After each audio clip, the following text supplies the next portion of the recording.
논어 명언 구절, 논어 헌문편 해설 강의 특강 일부, 논어 헌문편 제1장, 교사자. 오늘은 논어 헌문편 1장을 함께 공부해 보겠습니다. 먼저 원문을 읽어볼까요? 학생 네 선생님, 헌이 부끄러움에 대해 물었다. 공자가 말했다. 나라가 화평할 때는 관직을 맡을 수 있지만 사회가 혼란스러울 때도 관직을 맡는 것은 부끄러움이다. 또 물었다. 남을 이기려고 하지 않거나 스스로를 과시하지 않거나 원망하지 않거나 탐욕이 없는 사람은 인하다고 할 수 있을까요? 공자가 말했다. 그것은 참으로 어려운 일이라고 할 수 있겠지만 그것이 인인지는 모르겠다. 교사 아주 잘 읽었어요. 이제 이 내용을 해석해 봅시다. 헌이란 사람은 부끄러움에 대해 물었어요. 부끄러움이란 무엇일까요? 공자께서는 나라가 평화로울 때는 관직을 맡아도 되지만 나라가 혼란스러울 때도 관직을 맡는 것은 부끄러운 일이라고 하셨어요. 학생 나라가 혼란스러울 때 관직을 맡는 게 왜 부끄러운 일인가요? 교사 좋은 질문이에요. 나라가 혼란스러울 때는 정치를 바로잡기 힘들고 자신의 의지대로 나라를 이끌기 어렵죠. 그래서 그런 상황에서 관직을 맡으면 자신의 이름만 높이고 실질적인 성과를 내지 못하는 경우가 많아요. 예를 들어 회사가 큰 위기에 처했을 때 그 상황에서 리더가 되면 자신의 역량을 제대로 발휘하기 어렵겠죠. 결국 회사의 상황을 더 악화시킬 수도 있어요. 그래서 공자께서는 나라가 혼란스러울 때 관직을 맡는 것은 부끄러운 일이라고 하신 거예요. 학생 이해했어요. 그럼 두 번째 질문에 대한 답은 어떻게 해석해야 할까요? 교사 두 번째 질문은 헌이인에 대해 물었어요. 남을 이기려 하지 않고 과시하지 않고 원망하지 않고 탐욕이 없는 사람이 인한 사람일까요? 라고요. 공자께서는 그것이 매우 어려운 일이라고 하셨지만 그것이 인인지는 확실하지 않다고 하셨어요. 학생 왜 인인지 확실하지 않다고 하셨을까요? 교사인은 단순히 몇 가지 덕목을 지키는 것만으로 이루어지지 않기 때문이에요. 이는 매우 포괄적인 덕목으로 모든 행동과 생각에서 발현되는 것이죠. 예를 들어 친구가 실수를 했을 때 너그럽게 용서하는 것, 가족을 돌보는 것, 그리고 사회에서 다른 사람들과 조화롭게 지내는 모든 것들이 인의 일부라고 할 수 있어요. 단순히 몇 가지 덕목을 지키는 것만으로는 인을 완전히 이룬다고 말할 수 없다는 뜻이에요. 학생 인이란 것이 정말 어렵고 포괄적인 개념이군요. 교사 맞아요. 이제 2장의 내용을 요약해 봅시다. 공자께서는 나라가 혼란스러울 때 관직을 맡는 것은 부끄러운 일이라고 하셨고 인이란 매우 어렵고 포괄적인 덕목이라고 하셨어요. 이 교훈은 일상생활에서도 적용될 수 있어요. 어려운 상황에서 자신의 이익을 위해 행동하는 것보다는 상황을 지켜보고 도와줄 수 있는 최선의 방법을 찾는 것이 중요하죠. 그리고 이는 단순히 몇 가지 좋은 행동만으로 이루어지지 않는다는 것을 명심해야 해요. 모든 행동과 생각에서 인을 실천하려는 노력이 필요해요. 학생 감사합니다, 선생님. 이제 잘 이해되었어요. 교사 아주 잘했어요. 오늘 배운 내용을 꼭 기억하고 일상생활에서 실천하려 노력해보세요. 헌문편 제2장. 교사 이제 헌문편 제2장의 말씀을 살펴보겠습니다. 공자께서는 선비가 편안하게 살기를 생각한다면 선비라고 하기에 부족하다라고 하셨습니다. 이 말씀의 의미를 이해하기 위해 우리 일상생활에서 어떻게 적용될 수 있는지 예를 들어보겠습니다. 학생 선생님, 선비가 편안하게 살기를 생각하면 왜 부족하다는 말씀인가요? 교사 선비는 학문을 통해 자신을 단련하고 세상을 바르게 이끄는 사람입니다. 편안한 삶을 추구하는 것만으로는 자신의 역할을 다할 수 없기 때문이죠. 예를 들어 의사가 어려운 환경에서도 환자를 치료하는 것처럼 선비도 어려운 상황에서도 자신의 책임을 다해야 합니다. 학생 그렇다면 선비는 항상 고난을 감수해야 하나요? 교사 꼭 그렇지는 않습니다. 중요한 것은 편안함에 안주하지 않고 늘 자신을 발전시키고 어려움 속에서도 바른 길을 걸으려는 마음가짐입니다. 이를 통해 진정한 선비로서의 자질을 갖추게 됩니다. 학생 이해가 됩니다. 그러면 현대사회에서 어떻게 적용할 수 있을까요? 교사 예를 들어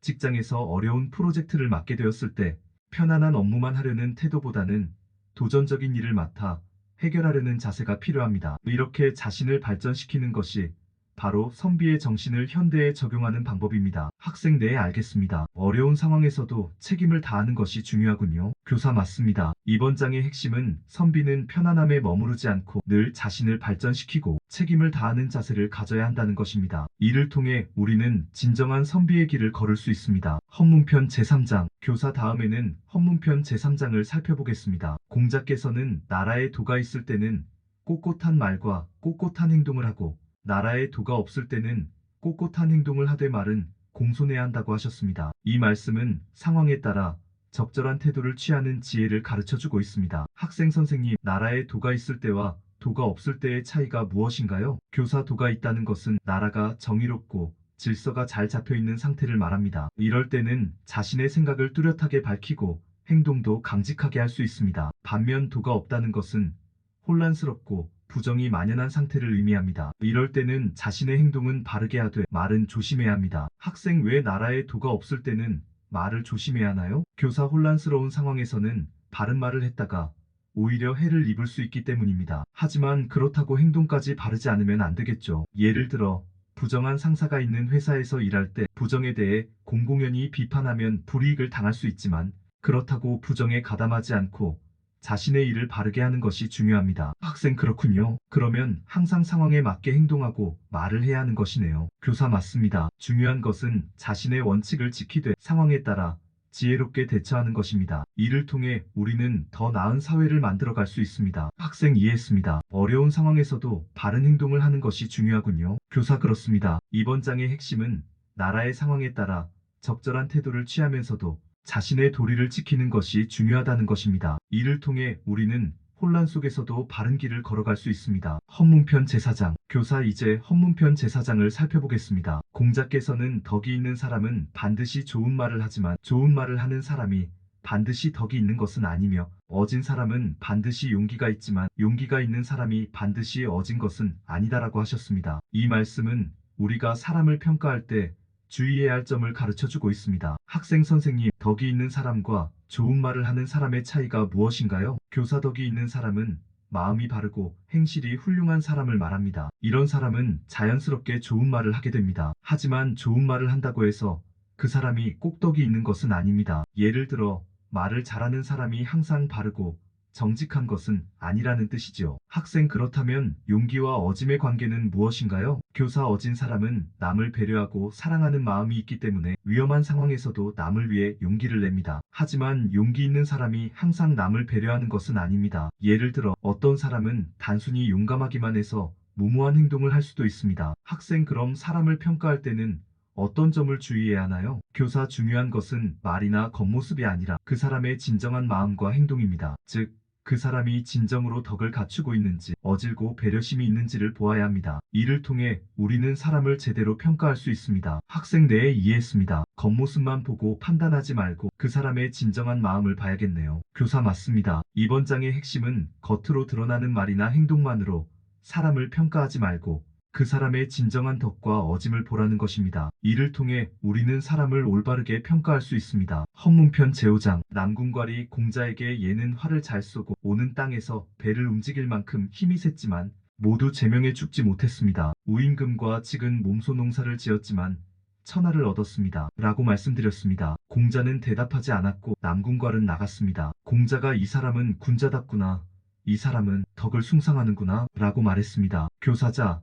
헌문편 제5장을 보겠습니다. 남궁궐이 공자에게 아주 중요한 질문을 했죠. 예와 오처럼 특별한 재능을 가진 사람들이 제명에 죽지 못한 이유를 물었어요. 그런데 우와 칙은 단순히 농사를 지었지만 천하를 얻었다고 했지. 남궁궐이 궁금해한 건 무엇일까요? 학생, 아마도 재능이 큰 사람들도 왜 불행한 일을 당하는지, 그리고 덕을 쌓는 것이 왜 중요한지 알고 싶었던 것 같습니다. 교사, 맞아요. 남궁궐은 덕의 중요성을 강조하고 있었지요. 공자가 이 사람은 군자답구나라고 칭찬한 이유는 남궁궐이 덕을 중시했기 때문이에요. 여기서 중요한 교훈은 아무리 재능이 뛰어나도 덕이 없으면 그 재능이 온전하게 발휘되지 못한다는 것입니다. 학생, 예와 오 같은 경우를 보면 단순한 재능만으로는 성공할 수 없다는 것을 이해할 수 있네요. 교사, 그렇죠. 일상생활에서도 보면 재능이 뛰어난 사람도 덕을 쌓지 않으면 사람들이 그를 신뢰하지 않게 되지요. 반면 덕을 갖춘 사람은 비록 재능이 부족해 보여도 많은 이들이 그를 따르게 됩니다. 헌문편 제6장. 공자께서 말씀하셨다. 군자이면서 어질지 못한 사람은 있지만 소인이면서 어진 사람은 아직 없었다. 교사, 다음은 제6장입니다. 여기서 공자는 군자이면서 어질지 못한 사람은 있지만 소인이면서 어진 사람은 아직 없었다고 했지요. 무슨 뜻일까요? 학생, 군자는 어질어야 하지만 군자 중에도 어질지 못한 사람이 있을 수 있다는 말 같습니다. 반면 소인은 어질 수 없다는 의미로 보입니다. 교사, 정확하네요. 군자는 높은 도덕적 기준을 가지고 있지만 때때로 그 기준을 지키지 못할 수 있지요. 그러나 소인은 본래 도덕적 기준이 낮아서 어질 수 없다는 뜻입니다. 일상생활에서도 마찬가지죠. 높은 도덕적 기준을 가지고 있는 사람이라면 가끔 실수를 하더라도 그 사람을 존중하게 되지. 반면에 도덕적 기준이 낮은 사람은 기본적인 신뢰를 얻기 어렵지요. 학생 그래서 공자는 항상 도덕적 기준을 높게 유지하라고 강조하셨군요. 교사 맞습니다. 군자는 도덕적 기준을 높게 유지하려는 노력이 중요하지요. 헌문편 제7장 공자께서 말씀하셨다. 누군가를 사랑한다면 수고롭게 하지 않을 수 있겠는가? 누군가에게 충성한다면 그에게 깨우치지 않을 수 있겠는가? 교사 제7장을 보면 공자는 누군가를 사랑한다면 수고롭게 하지 않을 수 있겠는가? 누군가에게 충성한다면 그에게 깨우치지 않을 수 있겠는가? 라고 했습니다. 이 말의 의미는 무엇일까요? 학생 진정으로 사랑하거나 충성한다면 그 사람을 위해 수고를 아끼지 않고 필요한 것을 깨우쳐 주어야 한다는 의미인 것 같습니다. 교사 그렇지요. 사랑과 충성은 단순히 감정으로만 끝나지 않고 행동으로 이어져야 한다는 뜻이 있어요. 예를 들어 부모가 자식을 사랑한다면 자식을 위해 희생하고 가르쳐 주는 것처럼 말이죠. 사랑과 충성은 상대방을 위해 힘쓰는 행동으로 나타나야 해요. 학생 그래서 공자는 사랑과 충성을 행동으로 실천하는 것이 중요하다고 말씀하셨군요. 교사 그렇습니다. 사랑과 충성은 행동으로 증명되어야 한다는 것을 항상 명심해야 해요. 헌문편 제8장 공자께서 말씀하셨다. 정나라에서 외교사령을 작성하는 일은 비심이 초안을 작성하고 세숙이 토론하고 행인인 자우가 수정하고 독리의 자인이 윤색했다. 교사 제8장은 정나라의 외교사령 작성 과정을 설명하고 있습니다. 비심이 초안을 작성하고 세숙이 토론하며 자우가 수정하고 자인이 윤색했다는 내용이지요. 이게 왜 중요할까요? 학생 외교 문서 작성에도 여러 사람이 각자의 역할을 맡아 협력하는 과정이 중요하다는 것을 강조한 것 같습니다. 교사 맞아요. 각자의 역할을 정확히 이해하고 협력하는 것이 중요하지요. 일상생활에서도 프로젝트나 팀 작업을 할 때 각자의 역할을 명확히 하고 협력하는 것이 중요하다는 것을 알 수 있지요. 혼자서 모든 일을 잘할 수는 없지만 협력하면 더 좋은 결과를 얻을 수 있어요. 학생 그렇군요. 팀워크의 중요성을 강조한 말씀으로 이해할 수 있겠네요. 교사 그렇지요. 각자의 역할을 명확히 이해하고 협력하는 것이 성공의 열쇠라는 것을 잊지 말아요. 헌문편 제9장 어떤 사람이 자산에 대해 묻자 공자는 자산은 은혜로운 사람이다 라고 대답했습니다. 자서에 대해 묻자 공자는 그 사람 말인가 그 사람 말인가 라고 대답했습니다. 관중에 대해 묻자 공자는 관중은 인물이다. 백씨의 땅인 변읍 300호를 빼앗아 버렸고 백씨가 거친 밥을 먹게 되었지만 평생 동안 백씨는 관중을 원망하는 말을 하지 않았다 라고 대답했습니다. 교사 제9장은 자산, 자서, 관중에 대해 공자가 평가한 내용이네요. 자산은 은혜로운 사람, 자서는 특별히 주목할 점이 없는 사람, 관중은 매우 뛰어난 인물로 평가했지요. 여기서 중요한 점은 무엇일까요? 학생 각 사람의 특징과 덕목에 따라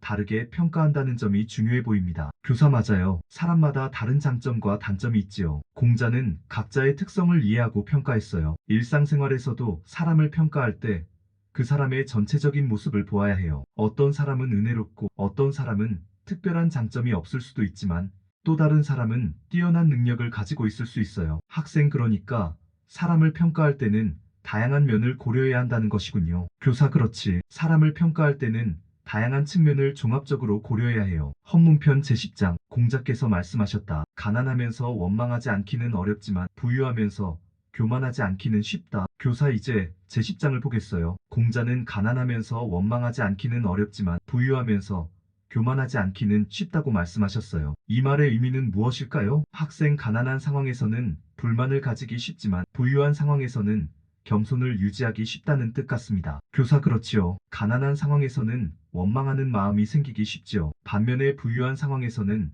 겸손을 유지하기가 쉽다고 느낄 수도 있지요. 하지만 사실은 부유하면서 교만하지 않기도 어렵죠. 일상생활에서도 부유한 사람들 중에 교만하지 않고 겸손한 사람들을 보면 더욱 존경을 받게 되지요. 학생 그렇군요. 겸손을 유지하는 것이 중요하다는 말씀으로 이해할 수 있겠네요. 교사 맞아요. 항상 겸손을 유지하고 원망하는 마음을 버리는 것이 중요하죠. 학생 감사합니다. 스승님, 의 내용을 마음에 새기고 실천하도록 하겠습니다. 헌문편 제11장 교사 공자께서 말씀하시기를 맹공작은 조와 위의 대부로서는 훌륭하지만 등과 설의 대부로서는 적합하지 않다고 하셨네. 이게 무슨 의미일까요? 학생 스승님, 조와 위의 대부와 등과 설의 대부가 어떻게 다른지 잘 모르겠습니다. 교사 조와 위는 비교적 작은 나라였고 그들의 대부로서는 큰 책임과 정치적인 능력보다 소규모 관리 능력이 중요했답니다. 반면 등과 설은 더 크고 중요한 나라였고 그들의 대부로서 더 큰 책임과 정치적인 능력이 필요했지요. 이를 비유하면